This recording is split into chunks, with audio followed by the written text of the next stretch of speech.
አሁን ላይ ያለው የዓለም የጂኦፖለቲካና የደህንነት ሁኔታ በቀድሞ ልምዶች የማይመራ አዲስ የስርዓት ለውጥ ውስጥ ገብቷል። ስለዚህ ወታደራዊና አካዳሚክ ተቋማት በእውቀት ላይ የተመሰረተ በስትራቴጂ የተደገፈና በተቋማት ትብብር የተጠናከረ አዲስ አቀራረብ ሊያመጡ ያስገድዳል።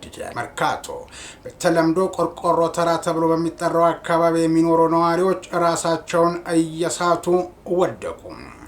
አንድና ሁለት ሰዎች ሳይሆኑ ቁጥራቸው ይሄንን ያህል ያልተባለ ግን ብዙ ተብሎ የተገለጸ ሰዎች ናቸው ራሳቸውን ስተው የወደቁት። አገር አማን ብሎ በአካባቢው ሲንቀሳቀስ የነበረው እንዲሁም ከቤቱ የወጣውና ወደ ቤቱ መግባት የፈለገው ሰው ራሱን እየሳተ እየወደቀበት ምክንያት ደግሞ አስደንጋጭ ነበር። የኮማንዶ ኃይላችንን ወደ ስዋት አቅም የማሳደግ ትጥቁንም የመቀየርና ማንኛውንም አይነት ኦፕሬሽን በላቀ ብቃት ማከናወን የሚያስችል አቅም የመገንባት ስራ ተጠናክሮ ይቀጥላል አሉ ኮሚሽነር ጀነራል ደመላሽ ገብረ ሚካኤል። ፊትና የመኪና ሰሌዳን መለየት የሚችሉ የደህንነት ካሜራዎች የሚሰበስቡት መረጃ ደህንነትን ጉዳይ በተመለከተ ማብራሪያ ሰጠ።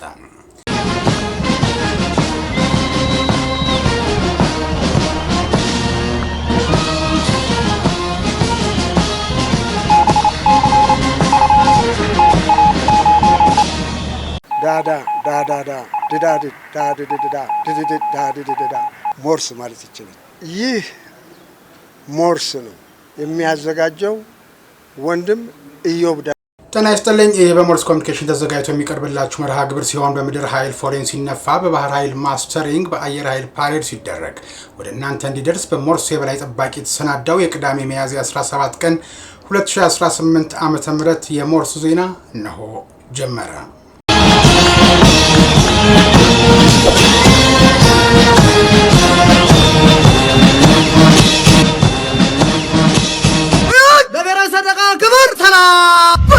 የተወደዳችሁ ቤተሰቦቻችን ከሞርስ ጊዜያዊ ስቱዲዮ ሄርሜላ ብርሃኑ እየጠበቀችን ነው። ወደ እርሷ እናልፋለን።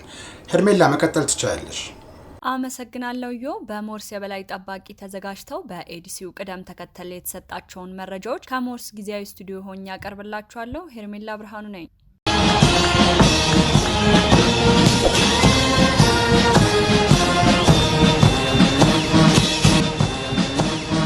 የተወደዳችሁ ቤተሰቦቻችን ላይክ፣ ሼር፣ ሰብስክራይብ ማድረጋችሁን እንዳትረሱ ላስታውሳችሁ። የሞርስ ኤዲሲ የደውል ምልክቷን ተጫኑና ወደ እናንተ ስንደርስ በቀላሉ እንገናኝ ዘንድ ይረዳናል የሚል መልእክት እነሆ ብለዋል።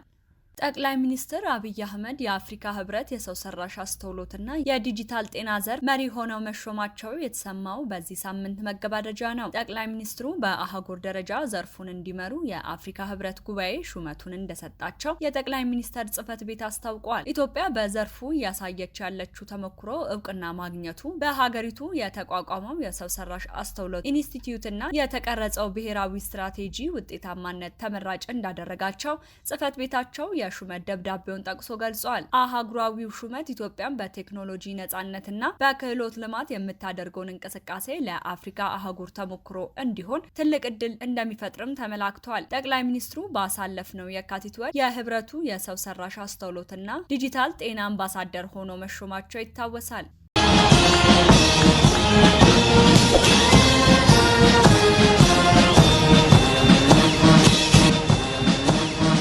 የአትሌት ሻለቃ ኃይሌ ገብረስላሴ 11ኛው መዳረሻ ባለ 4 ኮከብ ሆቴልና ሪዞርት በአማራ ክልል ደብረ ብርሃን ከተማ ሚያዝያ 15 ቀን 2018 ዓ.ም ተመርቋል። ምረቃ መርሃ ግብሩ የሰሜን ሸዋ አስተዳደር አቶ መካሻ አለማየሁ፣ የደብረ ብርሃን ከተማ ከንቲባ አቶ በድሉ ውብሸትን ጨምሮ ሌሎች ተጋባዥ እንግዶችና ኃላፊዎች ተገኝተዋል። አትሌት ሻለቃ ኃይሌ ሆቴሉ 8000 ካሬ ላይ ያረፈ መሆኑንና 1.9 ቢሊዮን ብር ያፈጀ መሆኑን በወቅቱ ተናግሯል። የሆቴልና ሪዞርት ግንባታው ዘግየት ቢልም በምንፈልገው መሰረት ተሳክቶልን ነው የተሰራው ያለው ሻለቃ ኃይሌ ከዚህ ቀደም 10 ሆቴልና ሪዞርቶች እንደተገነቡና ደብረ ብርሃን 11ኛው መዳረሻ መሆን መቻሉን በምረቃው መርሃ ግብር ላይ ከተገኙ እንግዶች ገልጿል። ቀጣዩ መዳረሻችን ጎንደር፣ ድሬዳዋ፣ ሐረር ይሆናል በማለት የሆቴል ግንባታው ቀጣይ መሆኑን ያበሰረው ባለሀብቱ አትሌት የኃይሌ ሆቴልና ሪዞርት ግሩፕ የሚያጨበጭብለት ሆቴል ጎንደር ነው በማለት የጎንደሩ ሆቴል ልዩ መሆኑን ጠቁሟል። የኃይሌ ሆቴሎችና ሪዞርቶች ግሩፕ ማኔጂንግ ዳይሬክተር አቶ ጋዲሳ ግርማ በበኩላቸው ሆቴሉ ባለ 4 ኮከብ መሆኑንና እስካሁን በቋሚነት ለ200 ዜጎች ቋሚ የስራ ዕድል መፍጠሩን ጠቅሰው ሆቴሉ ሙሉ ለሙሉ ስራ ሲጀምር ከ300 በላይ ለሚሆኑ ዜጎች የስራ ዕድል እንደሚፈጥር ተናግረዋል። ደብረ ብርሃን ኃይሌ ሆቴልና ሪዞርት 123 የእንግዳ ማረፊያ፣ የሀገር ውስጥና ውጪ ምግብ የሚያሰናዱባቸው 4 ሬስቶራንቶች፣ 1 ባር፣ 6 የተለያዩ መሰብሰቢያ አዳራሾች የያዘ መሆኑን ዳይሬክተሩ አብራርተዋል። የደብረ ብርሃን ከተማ ከንቲባ አቶ በድሉ ውብሸት ሻለቃ ኃይሌና ቤተሰቦቻቸውን አመስግነው ሆቴሉ በከተማዋ ያሉትን ኢንቨስትመንት ምቹና ሳቢ የማድረግ እድሉ ከፍተኛ መሆኑን ገልጸዋል። የሰሜን ሸዋ ዞን አስተዳደር አቶ መካሻ አለማየሁ ደግሞ ኃይሌ ደብረ ብርሃን ወጣት እንድትሆን ይህንን ሆቴል አምጥቷል ሲሉ አመስግነዋል። ሰሜን ሸዋ ዞን ለኢንቨስትመንት ስራ ምቹ ነው ብለዋል። ባለፉት 6 ወራት 370 የሚሆኑ ከ50 ቢሊዮን ብር በላይ ያስመዘገቡ ባለሀብቶች የኢንቨስትመንት ፈቃድ መውሰዳቸውንና ኢንቨስትመንቱን ለ65000 ዜጎች የስራ ዕድል እንደሚፈጥር የተናገሩት አቶ መካሻ አለማየሁ ቡልጋ ላይ 270 ኢንቨስትመንቶች አሉ ያሉት አቶ መካሻ አትሌት ሻለቃ ቡልጋ ላይ 1 ሆቴል እንዲሰራ አድርጓል ሲሉም ተናግረዋል።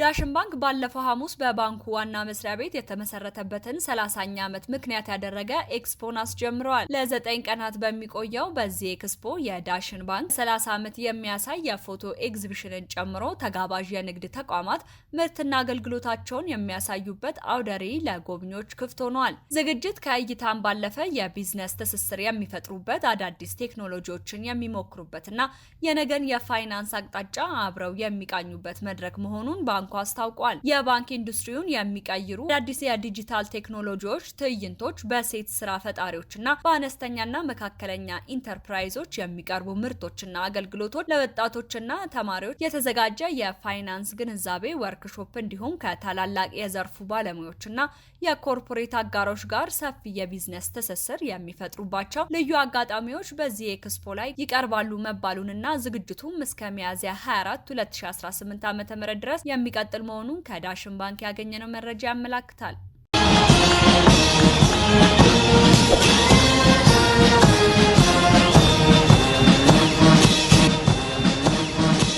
ለዓመታት ሲያካሂዱት በነበረው ህገወጥ የፒራሚድ የሽያጭ ስርዓት ጥፋተኛ ሆነው የተገኙ የቲያንስ ኢትዮጵያ ቢዝነስ ኃላፊነቱ የተወሰነ የግል ማህበርና አመራሮቹ ላይ ከፍተኛ የገንዘብ ቅጣትና የ17 ዓመት ጽኑ እስራት የተወሰነባቸው በአገባደድነው ሳምንት ነበር። ድርጅቱ የአልሚ ምግብ አስመጪነት ፈቃድን እንደ ሽፋን በመጠቀም ከ2004 እስከ 2008 ዓ.ም ባሉት ጊዜያት ውስጥ ከ40 ሚሊዮን ብር በላይ ለግል ጥቅም በማዋልና የሸማቾችን መብት በመጣስ በአቃቤ ህግ ክስ ቀርቦበት ነበር። ተከሳሾቹ ግለሰቦቹን በኮሚሽን ሽያጭ ወኪል ስም በመመልመል አዳዲስ ሰዎችን ወደ ሰንሰለቱ ሲያስገቡ የመኪና ሽልማት፣ የውጭ ሀገር ጉዞና ከፍተኛ የገንዘብ ጉርሻ እንደሚያገኙ በማታለል ሐሰተኛ ገለጻ ሲያደርጉ ቆይተዋል ነው የተባለው። ይህ ተግባር በንግድ ውድድርና ሽልማቶች ጥበቃ አዋጅ እንዲሁም በወንጀል ህግ የተከለከለ የፒራሚድ ሽያጭ ሆኖ በመገኘቱ ድርጅቱ በወንጀል የተገኘን ገንዘብ ህጋዊ አስመስሎ በማቅረብ ወንጀል ጭምር የጥፋተኝነት ውሳኔ ተላልፎበታል። በዚህም መሰረት ፍርድ ቤቱ የሚከተለውን የቅጣት ውሳኔ አሳልፏል። አንደኛ ተከሳሽ ቲያንስ ኢትዮጵያ 20 ሚሊዮን ብር የገንዘብ መቀጮ እንዲከፍል፣ አመራሮቹ ሚስተር ዶዮንግ ጋንግና አቶ ቴዎድሮስ በቀለ እያንዳንዳቸው በ17 ዓመት ጽኑ እስራትና በ10 ሚሊዮን ብር የገንዘብ መቀጮ እንዲቀጡ ተወስኗል። ይህ የፍርድ ውሳኔ በህገወጥ የንግድ ስራ ላይ ለተሰማሩና ሸማቾችን በማታለል ሀብት ለማካበት ለሚሞክሩ አካላት ትልቅ ማስጠንቀቂያ እንደሚሆን ተገልጿል።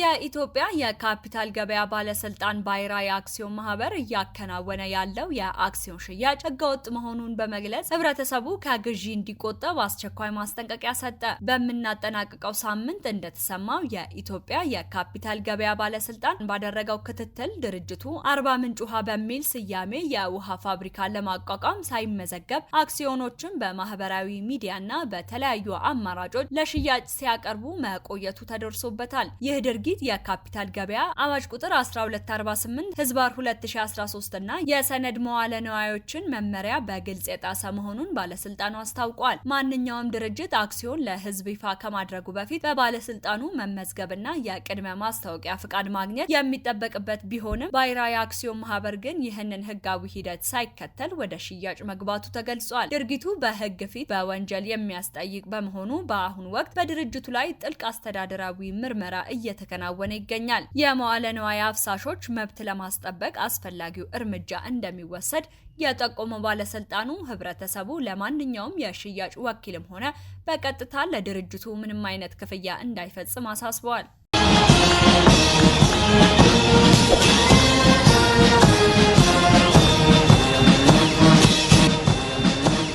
የአማራ ብሔራዊ ክልላዊ መንግስት ትምህርት ቢሮ በክልሉ የሚገኙ የግል ትምህርት ተቋማት የሚመሩበት አዲስ መመሪያ ቁጥር 06 ህዝባር 2014 ይፋ ያደረገው በተገባደደው ሳምንት ነው። መመሪያው በዋናነት የግል ትምህርት ተቋማት ከስርዓተ ትምህርት ውጪ እንዳያስተምሩ፣ ተገቢ ያልሆነ የክፍያ ጭማሪ እንዳያደርጉና የተማሪዎችንም ምዝገባ በወጣው የጊዜ ሰሌዳ መሰረት እንዲያከናውኑ ለማድረግ ያለመ ነው። ከዚህ በተጨማሪም ተቋማቱ የሚጠቀሟቸው የመማሪያ መጽሐፍ በቢሮው የተፈቀዱ መሆን እንዳለባቸውና ትምህርት ቤቶች ከወላጆች ጋር ያላቸውን ግንኙነት የሚያጠናክሩ አሰራሮች በመመሪያው ተካተዋል።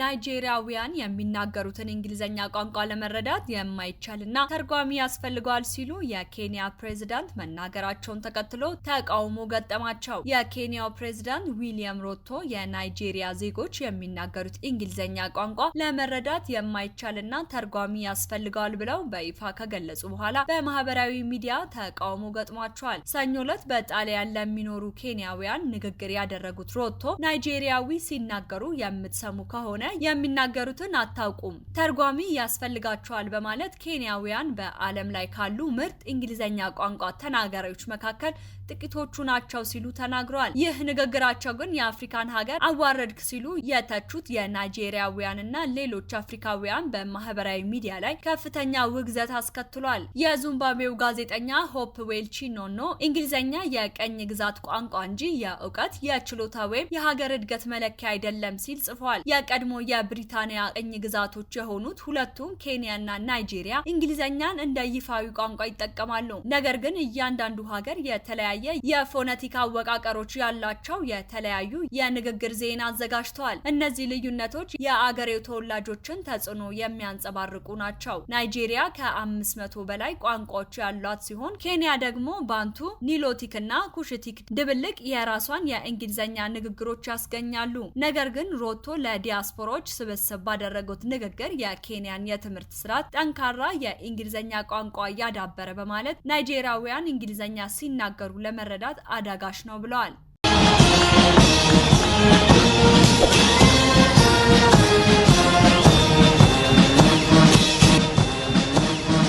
በኢራን ጦርነት ምክንያት በመርከብ ትራንስፖርት ላይ የተፈጠረው መስተጓጎል በሱዳን የመድኃኒት አቅርቦት ላይ ተጽዕኖ አሳድሯል ተባለ። በገጠራማ ሱዳን በሚገኝ አንድ ራቅ ያለ መንደር ውስጥ ባለ ትንሽ ክሊኒክ የመድኃኒት መደርደሪያዎቹ ባዶ እየሆኑ ሲሆኑ ክሊኒኩም ቀጣዩ የመድኃኒት ጭነት መቼ እንደሚደርስ እርግጠኛ አይደለም ተብሏል። በኢራን ጦርነት ምክንያት በዓለም አቀፍ የመርከብ ትራንስፖርት ላይ ያለው መስተጓጎል በቀጠለበት በዚህ ወቅት ቀድሞውኑ በሰብአዊ ቀውስ ውስጥ ወደሚገኙ እንደነዚህ ያሉ ቦታዎች ወሳኝ መድኃኒቶች እየደረሱ አይደሉም። ሱዳን በእርስ በርስ ጦርነት ውስጥ ከገባች 4ኛ ዓመቷን ከያዘች ከታህሳስ ወር ጀምሮ ምንም አይነት ዓለም አቀፍ የእርዳታ ጭነት ባልደረሰበት ሁኔታ ክሊኒኩ በሺዎች የሚቆጠሩ ህመምተኞችን ለመርዳት እየተቸገረ ይገኛል መባሉ ተዘግቧል። የእርዳታ ድርጅቶች በኢራን የተነሳውን ጦርነት ወሳኝ የመርከብ መስመሮችን ከመዝጋቱና የዓለም አቀፍ የኃይል ቀውስ ከመፈጠሩ ባለፈ በዓለም ዙሪያ ለሚገኙ በሚሊዮኖች ለሚቆጠሩ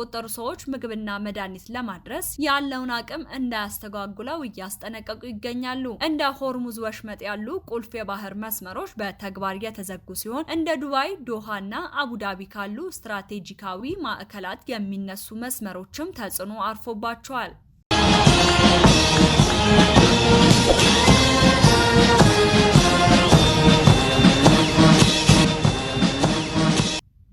ከሞርስ ጊዜያዊ ስቱዲዮ ወደ እናንተ ሲደርስ የነበረውን አጫጭር መረጃ የመራሁት እኔ ሄርሜላ ብርሃኑ ነበርኩ። የተወደዳችሁ ቤተሰቦቻችን ላይክ፣ ሼር፣ ሰብስክራይብ በማድረጋችሁና አዳዲስ ቤተሰቦችን እንድናፈራ ስላደረጋችሁ የሞርስ የበላይ ጠባቂውና ኤዲሲው ምስጋናቸውን አቅርቦላችኋል። ከሌሎች መረጃዎችና በስፋት ከተሰናዱ ርዕሰ ጉዳዮች ጋር ኢዮብ ደመቀ በዋናው ስቱዲዮ ይጠብቃችኋል። መልእክት ሰምተን ወደ እርሱ አሻግራችኋለሁ።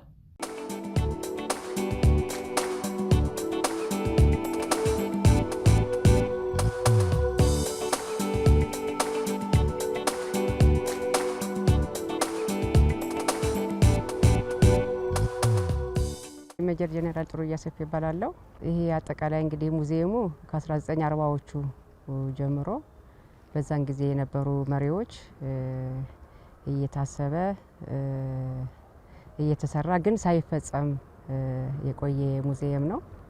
አሁን ከለውጡ በኋላ እንደገና በተወሰነው ኃላፊዎቻችን በወሰኑት መሰረት ይሄ ሙዚየም እንደ አዲስ ሊገነባ ተችሏል። እንግዲህ ዋናው አላማው እንግዲህ ሀገራችን ትልቅ ነች። ሀገራችን ትልቅ ታሪክ አለው። በተለይም ደግሞ ወታደራዊ ታሪኩ በጣም ሰፊ ነው። ያ ሰፊ ታሪክ ደግሞ እንዲሁ መቅረት መቻል የለበትም። ያ ሰፊ ታሪክ ትውልዱ እንዲማርበት መገንባት መቻል አለበት፣ መሰነድ መቻል አለበት። እሳቤው ይሄ ነው። መጪው ትውልድ ታሪኩን የሚማረው ታሪኩ ሲቀመጥ ነው። እንዲሁ ሲሆን ግን አፈ ታሪክ ነው፣ ወሬ ነው ሊሆን የሚችለው እና ዋናው አላማው ወታደራዊ ታሪኮቻችን ትውልዱ እንዲማርበት፣ ትውልዱ ከአባቶቹ ታሪክ ከአያቶቹ ታሪክ ተምሮ ራሱን ለቀጣዩ ደግሞ እንዲያዘጋጅ በማሰብ የተገነባ ሙዚየም ነውና ይሄ ሙዚየም እንግዲህ ታሪክ የሚጀምረው ዋና ሙዚየም ሲገነባ ትርክቱ የሚጀምረው ከአክሱም ዘመነ መንግስት ጀምሮ እስካሁን እስካለው ወታደራዊ ታሪኮቻችን እዛ አዲሱ የሚገነባ ሙዚየም ላይ ይቀመጣል ማለት ነው። ይሄ ጊዜያዊ ሙዚየም ነው። ያ እስከሚገነባ ድረስ ትውልዱ እየመጣ ታሪኩን እንዲያይ ለዛ ታሳቢ በማድረግ ነው ሊገነባ የቻለው። አባቶቻችን የሚገርመው ነገር እዚህ ያያያችኋቸው በአድዋ ጦርነት ጊዜ አባቶቻችን ይጠቀሙባቸው የነበሩ መሳሪያዎች አሉ። እነዛ መሳሪያዎች ደግሞ ቫራይቱ የተለያየ ነው። ከአሜሪካን አለ፣ ከሶቪየት ህብረት አለ፣ ከቼኮስሎቫኪያ አለ፣ ከቻይና አለ፣ ከተለያየ አገር ነው። ሀገራቸውን ለመጠበቅ አባቶቻችን ምን ያክል ዋጋ ይከፍሉ እንደነበረ ምን ያክልም ደግሞ አገር ማዶ ተሻግረው ዲፕሎማሲው ውስጥ ገብተው ሀገራቸውን ለመጠበቅ ያደርጉት የነበረውን እንቅስቃሴ ያሳያል ማለት ነው። ስለዚህ ከዚህ ትውልዱ ምን ያክል ታሪክ ለመጠበቅ ይንቀሳቀሱ እንደነበረ ይሰሩ እንደነበረ ይሄም ደግሞ ዝም ብሎ አይደለም መስዋዕትነትም ጭምር ነበረው ማለት ነው። ሀገር የተገነባው እንዲሁ አይደለም፣ በደም አሻራ መስዋዕትነት ተከፍሎበት ነውና ትውልዱ ከዚህ ነው የሚማረው። ቀጣይም ሰራዊቱም ራሱ የሚጀግነው በራሱ በአባቶቹ በአያቶቹ ታሪክ ነውና የራሱን ታሪክ እንዲሁ ሰነደ ስታስቀምጥ ሰራዊቱ ይጀግናል። ትውልዱ ደግሞ በአባቶቹ ታሪክ እንዲኮራ ያደርገዋል። ቀጣይ ራሱን ደግሞ ሀገሩን ለመጠበቅ ዝግጁ እንዲሆንም ያደርገዋልና እነዚህ መሳሪያዎች ራሳቸው ይናገራሉ።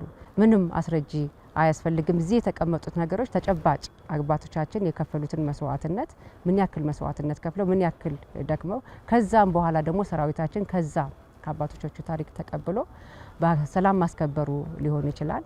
እዚሁም ደግሞ በሀገራችን ውስጥ በሚፈጠሩ ግጭቶች መስዋዕትነት እየከፈለ ሀገሩን እያስጠበቀ እንዳለ ያሳያል። ትውልዱ ከዚህ መማር መቻል ይችላል። ዛሬ ምክትል ጠቅላይ ሚኒስትሩ መጥተዋል። በእውነቱ በጣም ነው ደስ ያለን። ሌላውም ደግሞ እንዲመጣ ግፊትም ይፈጥራልና ባዩት ነገር በጣም ተደስተዋል፣ በጣም ተደምመዋል። መከላከያ ውስጥ እሳቸውም እንደነበሩ ታሪክ ያስረዳል። ራሳቸውንም ጭምር ያዩበት ነውና በዚህ በጣም ተደስተናል። ሌላውም ማህበረሰብ መምጣት ይችላል። በነገራችን ላይ እዚህ ሙዚየም ላይ አንዳንድ ዩኒቨርሲቲ ፒኤችዲያቸውን መጥተው ሰርተዋል። አሁን ሲነግሩኝም ነበርና መጽሐፍም ያወጡማሉና እዚህ ያለው ታሪክ ቀላል ታሪክ አይደለም። በተለይም አርካይቡ ከ100 ዓመት በላይ ያለው የሀገራችንን ታሪክ የሚሊተሪ ታሪክ፣ ዲፕሎማሲ፣ የመዘመቻ፣ የመረጃ የያዘ አርካይቭ ነውና በጣም ትልቅ ታሪክ ነው። ተመራማሪዎች እዚህ መጥተው ቀደምት እንዳደረጉት ሁሉ መመራመር፣ መጻፍ፣ መሰነድ ይችላሉ። ተማሪዎች ማንኛውም ማህበረሰብ መጥቶ እንዲጎበኝ ክፍት ነው ማለት ነው። ይህን ሙዚየም ማየት ማለት ሀገር እንዴት እንደተገነባች ሀገር እንዴት ተጠብቃ እንደቆየች ባለው ነገር ላይ ማየት ይቻላልና ትልቅ ሙዚየም ነው። ቀጣይ የሚገነባ ሙዚየም ሲገነባ ደግሞ አጠቃላይ ሂስትሪውን ጨምሮ ያሳያልና ማንኛውም ማህበረሰብ መጥቶ ማየት ይችላል። ክፍት ነው። ምክትል ጠቅላይ ሚኒስትር ስለመጡ ደግሞ በጣም ተደስተና ለኛ ትልቅ አቅም ነው። ይበልጥ እንድንሰራ እንድንበረታታ ያደርገና ሌላው ማህበረሰብ መጥቶ እንዲጎበኝ እንትን ይላልና ክፍት ነው። መጥቶ ማየት ይቻላል።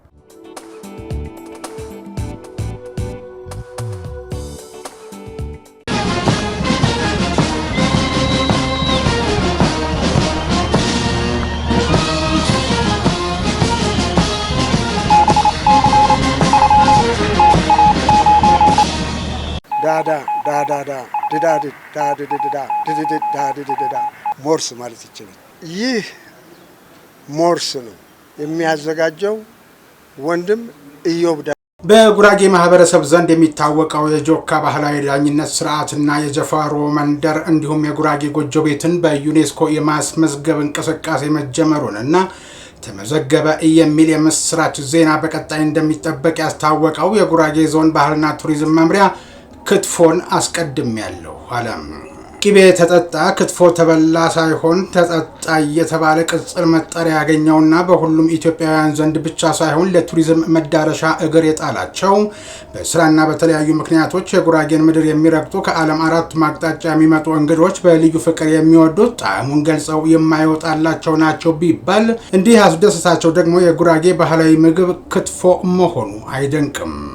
አሁን በመኖሪያ ቤት ለዚያውም በዚያው በጉራጌ ማህበረሰብ ጎጆ ውስጥ የሚሰናዳው ካልሆነ በስተቀር በሆቴል ደረጃ ቢገኝም ጣዕሙና ውዴታው እንዳለ ሆኖ ብዙዎች ሁለት እጅ አጨብጭቦ አስተናጋጅ ጠርቶ እንደማዘዝ ቀላል አይደለም ሲሉ በዋጋው ከፍተኛ መሆን የጉራጌ ክትፎ ያለህ እያሉ ከአእምሮታቸው ሲታገሉ መስተዋላቸው የአቅም ጉዳይ ነውና ብዙ ላይ ገርም ይችላል። ይሁን እንጂ አሁን ከጉራጌ ዞን ባህልና ቱሪዝም መምሪያ የተሰማው ዜና ክትፎን ባህላዊ ምግብ ዘርፍ በተባበሩት መንግስታት የትምህርት የሳይንስና የባህል ድርጅት ለማስመዝገብ የሚያስችለኝን ጥናት አጠናቅቄ ለኢትዮጵያ ቅርስ ጥበቃ ባለስልጣን አስረከብኩ የሚለው ነው። የመምሪያው ኃላፊ ወይዘሮ መሰረት አመርጋ ክትፎን በባህላዊ የምግብ ቅርስነት ለማስመዝገብ ለ3 ዓመታት ሲከናወን የቆየው ጥናትና ሰነድ ዝግጅቱ ተጠናቆ በአሁኑ ወቅት ዩኔስኮ ምርመራ አካሂዶ እውቅና እንዲሰጠው ወረፋ የማስያዝ ስራ ብቻ እንደቀረው ገልጸዋል። በዞኑ እንዲመዘገቡ የታቀዱ 4 የሚዳሰሱና የማይዳሰሱ ቅርሶች ተለይተው ቀርበው እንደነበረ ያስታወሱት የመምሪያ ኃላፊዋ የቅርስ ጥበቃ ባለስልጣን ከአንድ በላይ ወካይ ቅርሶችን በአንድ ጊዜ ማስመዝገብ እንደማይቻል በመግለጹ ለክትፎ ቅድሚያ ተሰጥቶ የማስመዝገብ ሂደቱ እንደተጀመረ አብራርተዋል። ክትፎ በተጨማሪ የጀፎር መንደር፣ የጆካ ባህላዊ ዳኝነት ስርዓትና የጉራጌ ጎጆ ቤት በዩኔስኮ እንዲመዘገቡ የታጩ ቅርሶች መሆናቸውን ኃላፊዋ ጠቁመዋል። በተለይም የጉራጌ ጎጆ ቤት ያለምንም ፋብሪካ ውጤቶች ተገንብቶ እስከ 150 ዓመት መቆየት የሚችል የጥበብ ውጤት መሆኑን በዓለም አቀፍ ደረጃ እንዲታወቅ ጥረት ይደረጋል ተብሏል። መምሪያው በዞኑ የሚገኙ 128 ቋሚና ተንቀሳቃሽ ቅርሶችን የመለየት የመመዝገብ እንዲሁም በልዩ መለያ ኮድ የመመዝገብ ስራ መከናወኑንም በዚህ ወቅት ገልጿል።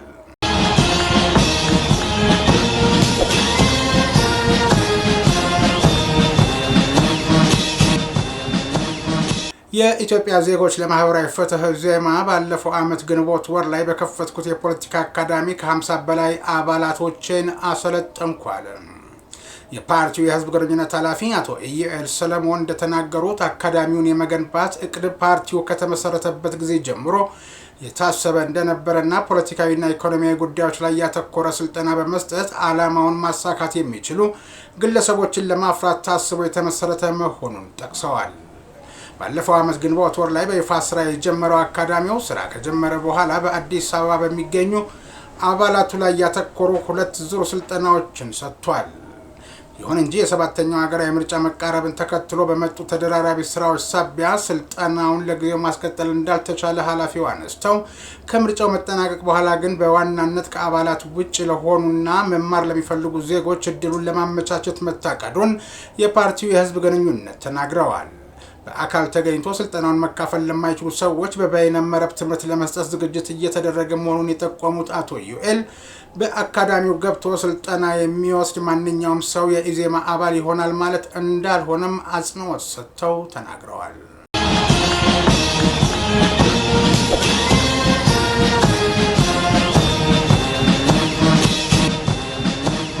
ህግ የጣሱ የኢትዮጵያ ብሔራዊ ምርጫ ቦርድ የሰባተኛው ጠቅላላ ሀገራዊ ምርጫ የተጣራ የእጩዎች ዝርዝርን በቀጣዩ ሳምንት ሚያዝያ 23 ቀን 2018 ዓ.ም ይፋ እንደሚያደርግ ቦርዱ አስታወቀ። ቦርዱ ቀደም ሲል ጥቅል እጩዎች መረጃን ይፋ ቢያደርግም አሁን የሚያወጣው ዝርዝር ግን የእጩዎችን የመተካካትና የማጥራት ሂደቶችን ያጠናቀቀና በቀጥታ ወደ ድምፅ መስጫ ወረቀት ህትመት የሚሸጋገር ጥርት ያለ ዝርዝር መሆኑ ተገልጿል። በህጉ መሰረት እጩዎች ከውድድር የሚወጡበት ወይም የሚተኩበት አሰራር መጠናቀቅ ያለበት ከምርጫ ቀኑ አንድ ወር አስቀድሞ በመሆኑ ቦርዱ ይህንኑ የማጣራት ስራ እያከናወነ እንደሚገኝም ተጠቅሷል። በመጀመሪያው ዙር ምዝገባ ይፋ እንደተደረገው 47 የፖለቲካ ፓርቲዎችና 73 የግል እጩዎችን ጨምሮ በአጠቃላይ 10934 እጩዎች መመዝገባቸው ይታወሳል። ይሁን እንጂ አንዳንድ የፖለቲካ ፓርቲዎች ከዲጂታል ምዝገባ ስርዓትና ከብሔራዊ መታወቂያ መስፈርት ጋር በተያያዘ ያጋጠሟቸውን ችግሮች ለቦርዱ በቅሬታ ማቅረባቸው ተከትሎ ሚያዝያ 23 በሚወጣው ይፋዊ ዝርዝር ላይ በቁጥሮቹ ላይ መጠነኛ ለውጦች ሊኖሩ እንደሚችሉ ተጠቁሟል። ቦርዱ በመግለጫው ላይ እስካሁን ድረስ ያለውን የምዝገባ ሂደት አስመልክቶ ዝርዝር መረጃዎችን ያቀረበ ሲሆን እስካሁን ባለው መረጃ በአገር አቀፍ ደረጃ ከ50 ሚሊዮን 500 ሺህ በላይ መራጮች ተመዝግበዋል ብሏል። የኢትዮጵያ ብሔራዊ ምርጫ ቦርድ የህግና የአሰራር ጥሰት የተገኘባቸውን 22 የምርጫ ጣቢያዎች ሙሉ በሙሉ መዝጋቱንም በዚሁ አጋጣሚ አስታውቋል። የቦርዱ ሰብሳቢ ወይዘሮ ሜላትወርቅ ኃይሉ ይህንን የገለጹት አሃዱ የተዘጉ የምርጫ ጣቢያዎችን በተመለከተ ላቀረበላቸው ጥያቄ ማብራሪያ በሰጡበት ወቅት ነው። እርምጃው የተወሰደባቸው ምርጫ ጣቢያዎች በ5 ክልሎች ውስጥ የሚገኙ ሲሆን በዚህም በኦሮሚያ 12 ጣቢያዎች፣ በሶማሌ ክልል 6 ጣቢያዎች፣ በሲዳማ ክልል 2 ጣቢያዎች፣ በአማራ ክልል 1 ጣቢያ እና በሐረሪ ክልል 1 ጣቢያ ሙሉ በሙሉ እንዲታገድ ተደርጓል ብለዋል።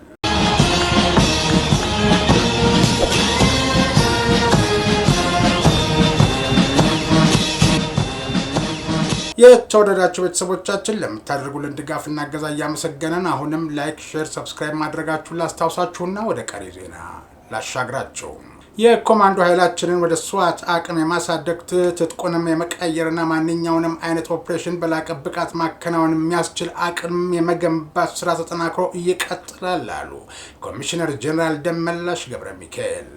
የኮማንዶ ኃይላችንን ወደ ስዋት አቅም የማሳደግ ትጥቁን የመቀየርና ማንኛውንም አይነት ኦፕሬሽን በላቀ ብቃት ማከናወን የሚያስችል አቅም የመገንባት ስራ ተጠናክሮ ይቀጥላል ያሉት በስዋት ቲም ምረቃ መርሃ ግብር ላይ የስራ መመሪያ በሰጡበት ወቅት ስልጠናውም በዓለም አቀፍ ደረጃ የተሻለ አቅምና ልምድ ባለው የቻይና ስዋት ቲም መምራን የተሰጠ መሆኑን በጠቆሙበት ወቅት ነው።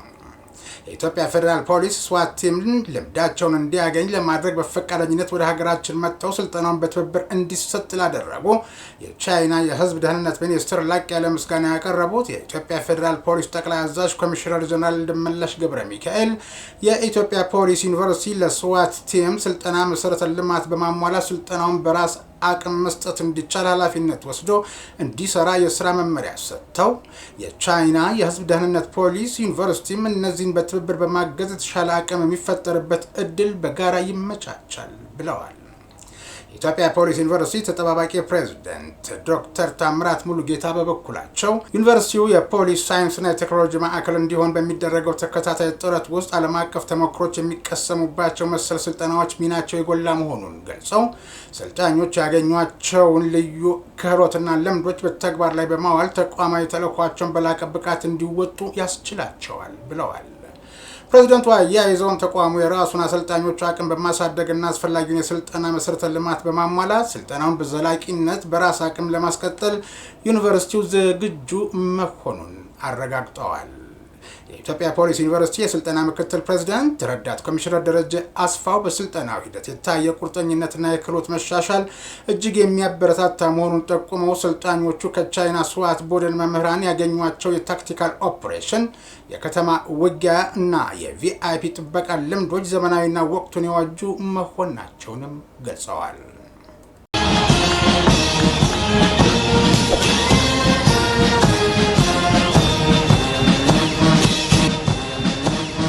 ህይወትን ለመታደግ የገዛ ህይወቱን ለሞት አሳልፎ እየሰጠው ጀግና ፋየር ፋይተር ሰሞኑን አነጋጋሪ ሆኗል።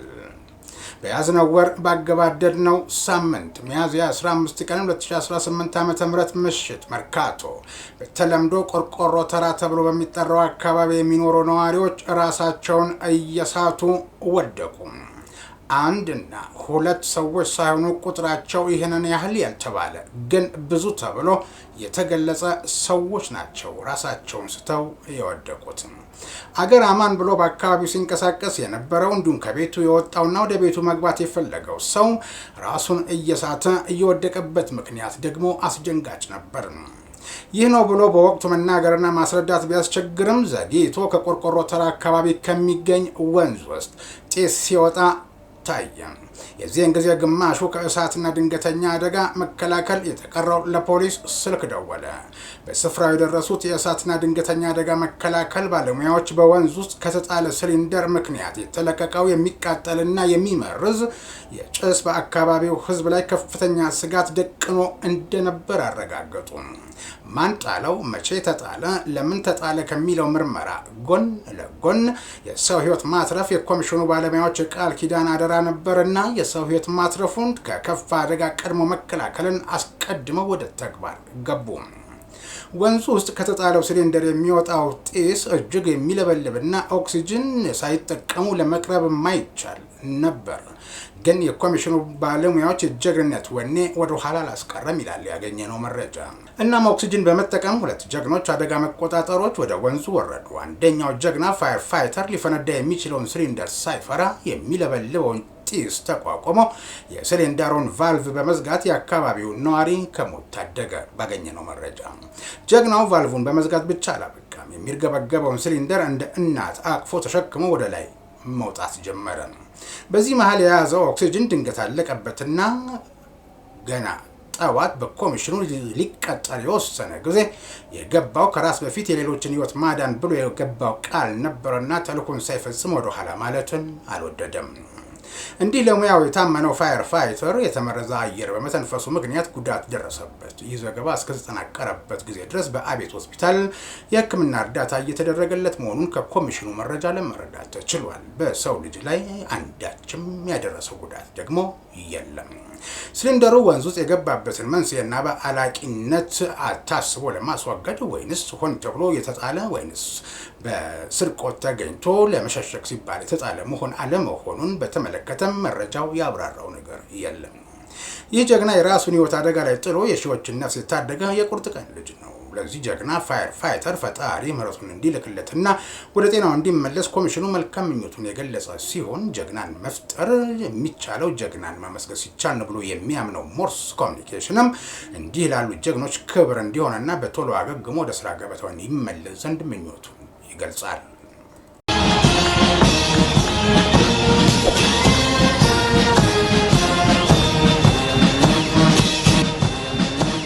የኢትዮጵያ አርቲፊሻል ኢንተለጀንስ ኢንስቲትዩት የ9 ወራት የሥራ አፈጻጸም ሪፖርቱን በሕዝብ ተወካዮች ምክር ቤት ለሕግና ፍትህ ጉዳዮች ቋሚ ኮሚቴ አቅርቦ በነበረበት ወቅት ፊትና የመኪና ሰሌዳን መለየት የሚችሉ የደህንነት ካሜራዎች የሚሰበስቡት መረጃ ደህንነትን ጉዳይ በተመለከተ ማብራሪያ ሰጠ። ኢንስቲትዩቱ የከተሞችንና የተቋማትን ደህንነት መጠበቅ የሚያስችሉ የአርቲፊሻል ኢንተለጀንስ ቴክኖሎጂ በማልማት ለከተሞችና ለተቋማት የደህንነት ካሜራዎችን በመዘርጋት ላይ መሆኑን በሪፖርቱ አመላክቷል። የቴክኖሎጂው ተደራሽነት የሚበረታታ መሆኑን የጠቀሰው ቋሚ ኮሚቴው ከነዚህ ካሜራዎች የሚሰበሰቡ መረጃዎች ደህንነት ጉዳይ እንዴት ይጠበቃል የሚለው ጉዳይ ላይ ጥያቄ አነስቷል።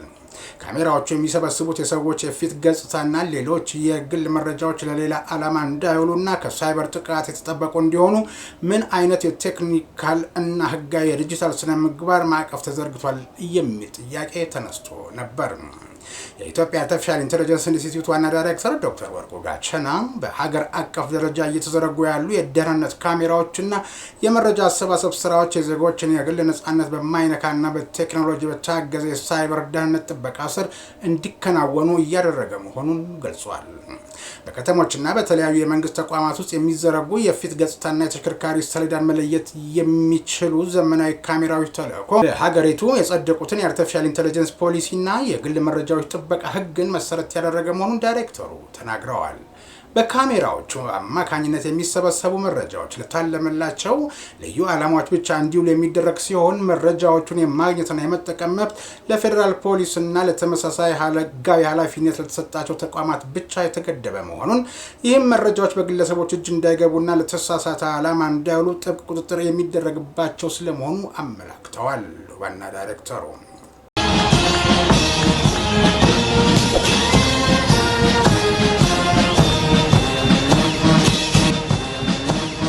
የሴቶችን ሁለንተናዊ ተሳትፎ ለማጠናከር የተጀመሩ አበረታች ጥረቶችን ማስቀጠል እንደሚገባ የመከላከያ ሴቶችና ማህበራዊ ጉዳይ ዳይሬክተር ብርጋዴር ጄኔራል ሁላገርሽ ድረስ ተናገሩ። ጄኔራል መኮንኗ በሰሜን ምዕራብ እዝ ጠቅላይ መምሪያ ሴቶችና ማህበራዊ ጉዳይ ባዘጋጀ የምክክር መድረክ ላይ ተገኝተው እንደተናገሩት የእዙ ሴቶችና ማህበራዊ ጉዳይ የሴቶችን ሁለንተናዊ ተሳትፎ የማረጋገጥ ተግባር ከመከናወኑን ባሻገር የሰራዊቱ ቤተሰብ ተደራጅተው ራሳቸውን እንዲችሉ ለማድረግ አርአያነት ያለው ተግባር አከናውኗል። የእዙ ሴቶች ጉዳይ በጠንካራ አመራር ሰጭነትና አሳታፊ ተግባራት የጀመራቸው ምርጥ ተሞክሮችም ወደፊትም ተጠናክረው ሊቀጥሉ እንደሚገባ አመላክተዋል። የሰሜን ምዕራብ እዝ ሴቶችና ማህበራዊ ጉዳይ ኃላፊ ኮሎኔል ሰብለ ሙልጌታ በበኩላቸው ሴት የሰራዊት አባላትን በሁለንተናዊ መስክ ለማብቃት አደረጃጀቱን የማጠናከር ስራ እየተሰራ ስለመሆኑ ጠቁመዋል። እንደ የህፃናት ማቆያ የሰራዊት ቤተሰቦችን በጥቃቅንና አነስተኛ ተደራጅተው ራሳቸውን እንዲችሉ ለማድረግ በተከናወኑ ተግባራት የእዙ ኮማንድና የጠቅላይ መምሪያው ስታፍ አባላት ላበረከቱት ድጋፍና አስተዋጽኦ ምስጋናቸውን አቅርበዋል ስትል የዘገበችው ማስተዋል እንቻለው ነች።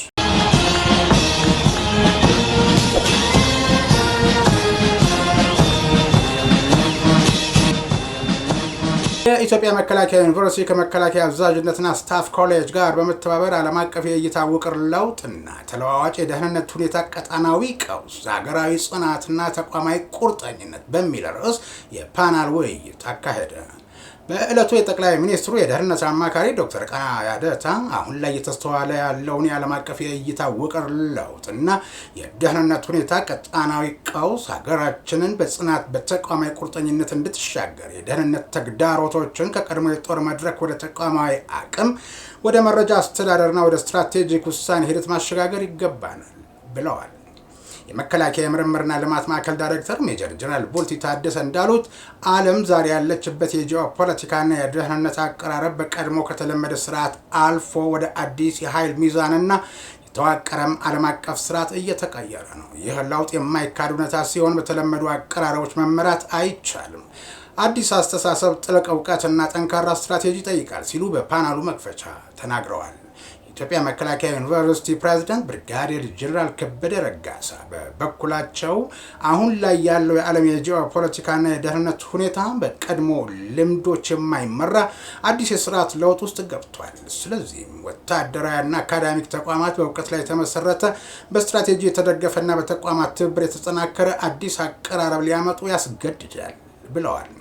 በፓናል ውይይት ከፍተኛ የወታደራዊ ምሁራንና የስትራቴጂ ባለሙያዎች ከመከላከያ አዛዥነትና ስታፍ ኮሌጅ የስትራቴጂክ ዲፓርትመንት ኃላፊ ኮሎኔል ኃይለማርያም ተክለ ሃይማኖት ገብሮና ሻለቃ ሸምሰድን ጀማል ኑሩ የመወያ ጽሁፎችን አቅርበዋል። በውይይቱ ተሳታፊዎች የተነሱ አስተያየትና ጥያቄዎች የዘመናዊ ዓለም የደህንነት ተግዳሮቶችን በጥልቅ ለመተንተን ብቻ ሳይሆን ለብሔራዊ ፖሊሲ አቅጣጫ ለማሳየትም የሚያገለግሉ ቁልፍ ነጥቦች ናቸው መባሉ ተመላክቷል። በፓናል ውይይቱ ከፍተኛ ጀነራሎች፣ የመከላከያ ዋር ኮሌጅ አዛዥና አባላት፣ ከኢትዮጵያ ባህር ኃይል፣ ከኢትዮጵያ መከላከያና ፖሊስ ዩኒቨርሲቲ እንዲሁም ከሌሎች ተቋማት ጥሪ የተደረገላቸው እንግዶች ተሳትፈዋል። ዘገባው የዩኒቨርሲቲው ዓለም አቀፍ ግንኙነት ዳይሬክቶሬት ነው።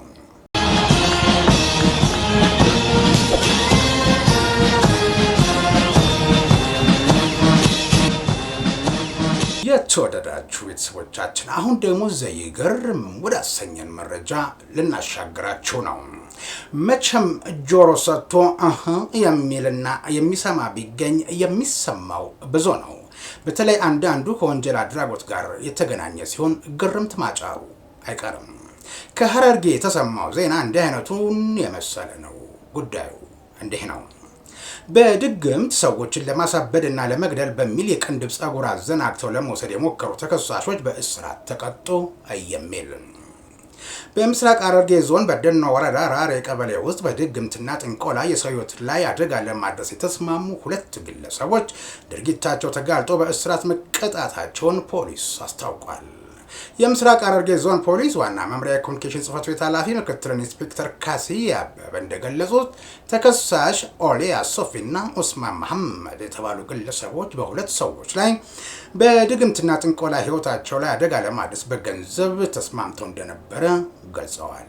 ይሁንና አሉ ሲቀጥሉ ይሁንና ድርጊታቸው መጋለጡ በቁጥጥር ስር ውለዋል። አንደኛ ተከሳሽ ኦሊያ ሶፊ የድግምትና ጥንቆላ መድኃኒት ቀማሚ ሲሆኑ ሁለተኛው ተከሳሽ ኡስማን መሐመድ የድግምትና ጥንቆላ መድኃኒት አሰሪ ሆነው በገንዘብ ዋጋ ተስማምተው ድርጊቱን ለመፈጸም ሲሞክሩ ተደርሶባቸው በቁጥጥር ስር የዋሉት ይላል ፖሊስ መዝገብ። መድኃኒት አስደራጊው ሁለተኛው ተከሳሽ ኡስማን መሐመድ ከሁለቱ ተጎጂ ሰዎች ጋር ባለው የግል ቅራኔ የተነሳ ለአንደኛ ተከሳሽ ኦሊያ ሶፊ 10,000 ብር ለመስጠት በመስማማት አንደኛው ተጎጂ ህይወቱ እንዲያልፍ ሁለተኛው ተጎጂ ደግሞ በቁሙ እንዲያብድ መድኃኒት ለማሰራት እንደሞከረ ነው የተገለጸው በፖሊስ መዝገብ ላይ። በዚህም ስምምነት መሰረት መድኃኒት አድራጊው ግለሰብ መድኃኒቶች የሚሰሩት በሰዎች ቅንድብ ነው በማለት ትዕዛዝ በመስጠቱ መድኃኒት አስደራጊው የአንደኛ ተጎጂ ግለሰብ የቅንድብ ጸጉር አዘናግቶ ለመውሰድ ሲሞክር ተጎጂው በቁጥጥር ስር አውሎት ለጸጥታ አካላት እንዳስረከበው ተመላክቷል። ፖሊስን በግለሰቡ ላይ ባደረገው ምርመራ በቁጥጥር ስር የዋለው ግለሰብ ከአንደኛ ተከሳሽ ጋር በገንዘብ ተስማምተው ድርጊቱን መፈጸማቸው በማስረጃ በመረጋገጡ የምርመራ መዝገባቸው ተጠናቆ ለአቃቤ ሕግ መላኩን ገልጸዋል። አቃቤ ሕግም ከፖሊስ የቀረበውን የምርመራ መዝገብ ተመልክቶ በድግምትና በጥንቆላ በሰው ላይ አደጋ ማድረስና ማጋለጥ ወንጀል ክስ የመሰረተ ሲሆን ክሱን የተመለከተው የበደኖ ወረዳ ፍርድ ቤት ሚያዝያ 5 ቀን 2018 ዓ.ም በዋለው ችሎት ሁለቱንም በ8 ወራት ቀላል እስራት እንዲቀጡ ውሳኔ ማስተላለፉን ምክትል ኢንስፔክተር ካሲያ አበበ የነገሩት ለብስራት ራዲዮ ነው።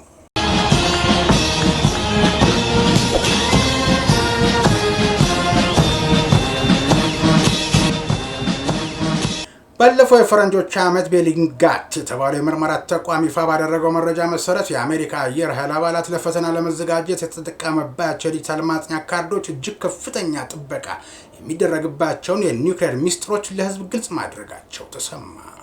ይህ የደህንነት ጉድለት በአውሮፓ ውስጥ በሚገኙ 6 ወታደራዊ ካምፖች ውስጥ ያሉ የኒውክሌር ማከማቻዎችን ዝርዝር መረጃ ያካተተ ሲሆን በተለይም በጣሊያን አቪያኖ እና ጌዲ፣ በቱርኪ ኢንቸርሊክ፣ በኔዘርላንድ ቮልክል፣ በቤልጅየም ከላይን ብሮገን እና በጀርመን ቡቸል የሚገኙ መጋዘኖችን ይነካል። በእነዚህ ካምፖች ውስጥ በድምሩ 100 የሚሆኑ ቢ61-3 እና ቢ61-4 የተሰኙ ታክቲካዊ የኒውክሌር ቦምቦች እንደሚገኙ ይታመናል። ይሁን እንጂ ወታደሮቹ በፈጠሩ ስህተት የትኞቹ መጋዘኖች ትኩስ ወይም ቦምብ ያለባቸውና የትኞቹ ቀዝቃዛ ወይም ባዶ እንደሆኑ እንዲሁም የደህንነት ካሜራዎች ያሉባቸው ቦታዎች ልዩ የባጅ መታወቂያዎችና የጭንቀት ጊዜ የይለፍ ቃላት ጭምር በኢንተርኔት ላይ ለሁሉ ተጋልጠዋል። ምንም እንኳን መረጃው ቢጋለጥም የቢ61 ቦምቦችን ያለ ፈቃድ ማፈንዳት የማይቻል መሆኑ ይነገራል። እነዚህ ቦምቦች ፐርሚሲቭ አክሽን ሊንክ የተባለ የ12 አሃዝ ሚስጥራዊ ኮድ የሚጠይቁ ሲሆን የተሳሳተ ኮድ በተደጋጋሚ ከተሞከረ የቦምቡ ኤሌክትሮኒክስን በማቃጠል ሙሉ በሙሉ ከጥቅም ውጭ ያደርገዋል። ይህ ክስተት በዲጂታል ዘመን ሚስጥራዊ መረጃዎችን የመጠበቅ ተግዳሮት ምን ያህል አደገኛ እንደሆነ ትልቅ ማሳያ ሆኖ አልፏል ሲል መረጃውን ያጋራው መናኸሪያ ነው።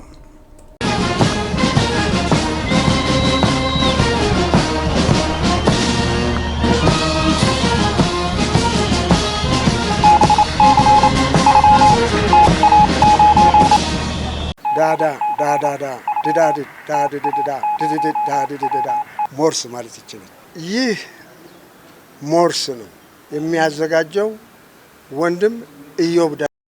የተወደዳችሁ ቤተሰቦቻችን ለምታደርጉልን ድጋፍና እገዛ የሞርስ የበላይ ጠባቂና አይዲሲው ምስጋናቸውን አብዝተው አቅርበውላቸዋል።